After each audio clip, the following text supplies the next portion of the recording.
The Hitman's Wife's Bodyguard is fun, but not funny.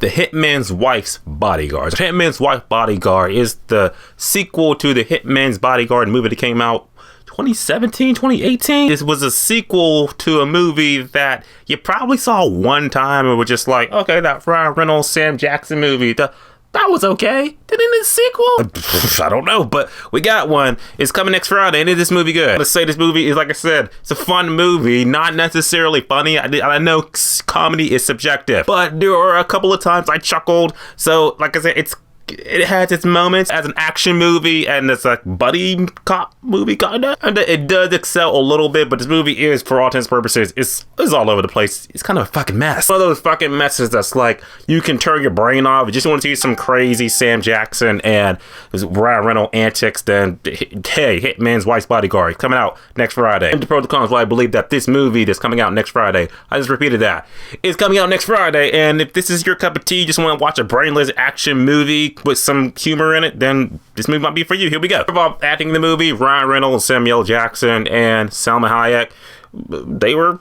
they carry this movie, and they were pretty good. Sam Jackson, as you know, Sam Jackson is the motherfucker that's giving out all the motherfucker. He's the motherfucker that's getting the motherfuckers done. He's our motherfucker, and we just love him for that. So Sam Jackson is having fun in his role as being, you know, the black motherfucker. Salma Hayek, she's hot. Man, I remember seeing her in Wild Wild West. Yeah, I'm going way back then.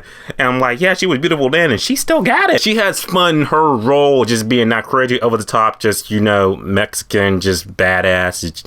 She kills a lot of folks in this movie. Ryan Reynolds is kind of like the trying to play the straight man and shit, but Ryan Reynolds is, at the end of the day, Ryan Reynolds. You know Ryan Reynolds. He's no introduction. So as I said, the three main people who are following this movie, they carry the movie. They're functional. They get the job done. There are other characters in the movie I will mention, because there's Morgan Freeman, there's Antonio Banderas, there's Frank Grillo.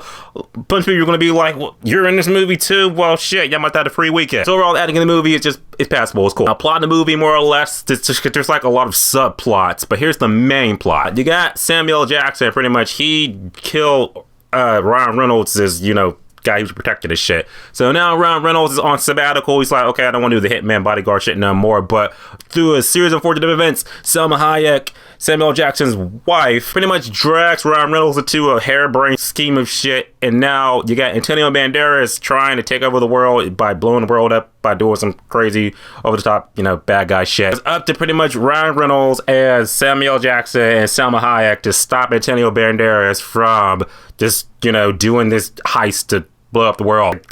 That's the easy part of the plot. Like I said, it's mindless. Turn your brain off. Don't worry about it. For the movie, like I said, the action in the movie is that crazy over the top, like Michael Bay type of shit. Yeah, you pretty much got cars crashing into each other. It's pretty much implausible, crazy shit just happening. Guns too, and bloods, gore, all that crazy shit. Like I said, you like the blood. You just like mindless action movie shit.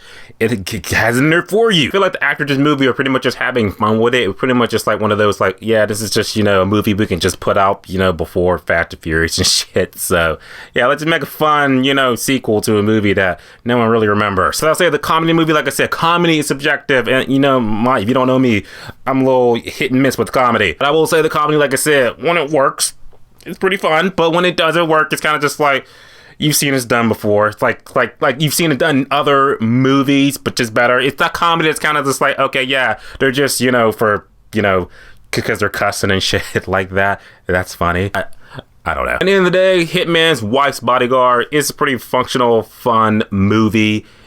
If you just turn your brain off and don't give it too much thought. Ryan Reynolds, Samuel Jackson, and Salma Hayek, they did fun in the movie. They were pretty full. They were functional. Plot in the movie. It's just, you know, turn your brain off with it's a movie that you pretty much just watch because there's nothing else pretty much to watch in the meantime. But if you do just want to check it out and see it, I think you'll have an okay time with it. That being said, I'm going to say that Hitman's Wife's Bodyguard is actually a 5 out of 10, which is a good time, one time only. Thanks for watching, guys. See you in the next video, and as always, subscribe. Until next time.